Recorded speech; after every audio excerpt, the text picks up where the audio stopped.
ئەزانانی یعنی چی؟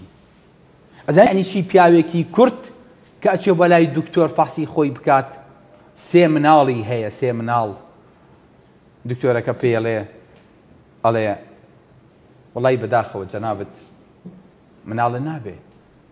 ئەڵێ دکتۆر جان من 3 مناڵم هەیە، ئەی چی مناڵم نابێ؟ ئەڵێ ناوبێ. هەر لە زگماکەوە تۆ شتێکت نییە پێی بووتێت تۆ ئەچێتەوە بە لای خێزانەکەی ئەترافی بۆکە.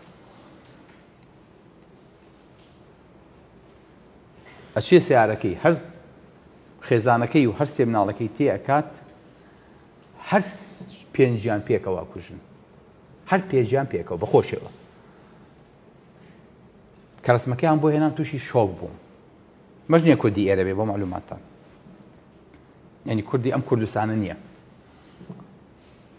باشە ئیسلام بۆی کە ئەمە ڕوو نەدات هاتووە ئەم دەرگانی لێ بەستوین، بۆی کە هەمومان بە پاکژی کە چوینە پێشەوە لە عایلەیەک لە کوڕێک ئیدا جاءەکم من تەرضەونە دینەه وخلوقه فەزەویجوه. کورە ئافی دێ بۆ لای من لە 6 ئەڵم کاکە قەلەقی 6 ئیشەڵا هەر تەخڕوجی کرد چووە کولیەت بەشووی بە کاکی تێجیانیشتا مناڵە بەخێر نەیتەوە کچەکە لە وەڵام مناڵ نیم. مناڵی چییە؟ یعنی بۆچی مناڵ عادی بزانم یعنی بەتەمای چی دێبێ؟ بەتەمای بەرکە پێگەیشت لەت بە تازەیی خۆشە، نەک چرج بێ بەدارەکەەوە کەس بێزینەیە ئەنجا بەریش بۆ کەس دێزینەیە بیخوات. ئێ بۆ لەم مەرحەلەیە بەشووینایی باوکە جان کوڕیش بە هەمان شێوە. بەرە فەرمی ئەگەر هاتنە بە دەرگاکەتان بەشووی بن ئیلا تەفعەلوا، ئەگەر نەیکەن تەکون فتنة في الأرض وفساد كبير. ئەبێ بە بێشە ئەم دنیاە، ئەگەر نەیکەن کوڕکچەکانمان لەدەستە چێ؟ با کچمان بخوێنێ و شووی کرد دەبێ، با کوڕمان ژن بێنێ و بشخوێنێ، دکتۆرە ماستێرەکەی بێنێ، ڕێگر چییە؟ ڕێگر نییە.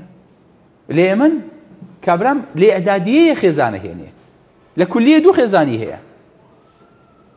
ئێمەش بەداخەوە ئەبێ دکتۆرە ماستێرەکەمان تەواوکەین. لەبەر ئیسلام بۆی کە ئەمانە ڕوو نەدات، لەبەری کە ئافرەت نمێنێتەوە، لەبەری خوشکانەمان عانیسە نەبن،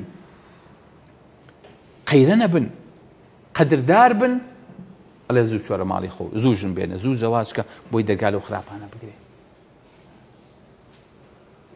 لەبەر باوکی من ئەمەی ئێمە وەڵڵا توش بووین، وەڵڵاهی ئەوەیە کە پێغەمبەری خوا صلی الله علیه و سلم فەرمی ئەگەر بچنە کونی بزن مژەیەکەوە بەدوای ئاڕۆن. قەسەم بەخواوە مالی هاتووە. زەواجەکەمان زۆر بەلاوە، زۆر بەلامانە تەبیعیە کە زەواج نەکەین، کە ژن نێنین، کە شوو نەکەین.